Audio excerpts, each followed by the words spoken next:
At that moment, Phineas and Matt were in the Brooks Manor living room.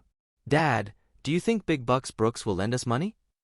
Maul glanced around, looking worried. Big Bucks Brooks is filthy rich and generous to boot. He's always had a good relationship with our family.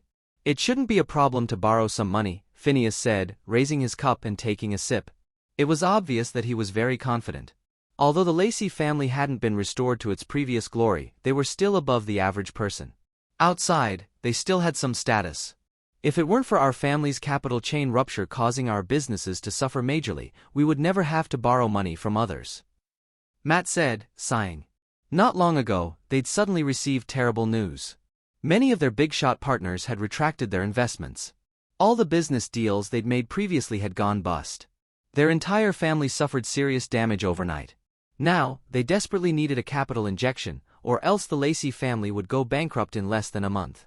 At this point, the only one who could help them was Big Bucks Brooks. Speaking of that, it's really strange how all of the investments were retracted collectively, and disaster struck from all sides. "I bet somebody's targeting our family," Phineas rubbed his chin in thought. "Who's gutsy enough to go mess with our family?" Matt slammed his palm into the table. Their original plan was to get the Immortanol formula in their hands and then use the investment funds to conduct their own research. This way, the Lacey family would be restored to their former glory.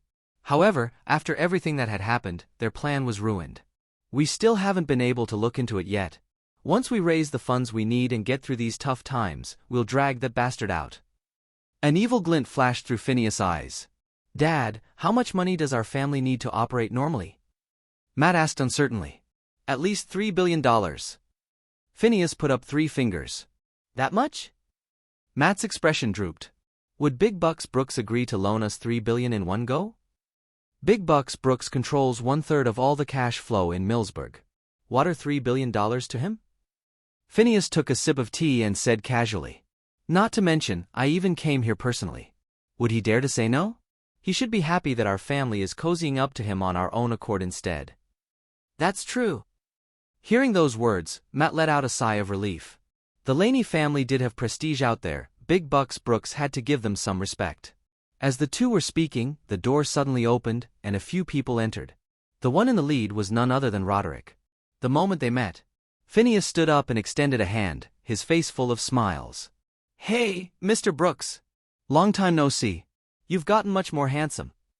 However, when he saw Dustin behind Roderick, his smile froze on his face. "Punk, what are you doing here?" "You're here, so why can't I be here too?" Dustin retorted indifferently. "And who are you? Can you even be compared to us?" Phineas' expression turned cold instantly. "Dustin, are you here to also get a loan from Mr. Brooks?" Matt said with a suspicious look. "Why I'm here doesn't concern you." Dustin's expression remained unchanged. "Mr. Brooks, we've always been friendly with each other. Don't lend that punk any money. We have bad blood," Phineas said, calling a spade in his eyes.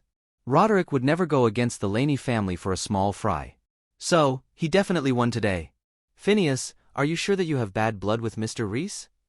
Roderick smirked coolly. "Of course." Phineas puffed out his chest. "Mr. Brooks, to be frank, the 2 grudges I have with him can never be solved, so please don't try to lobby for him.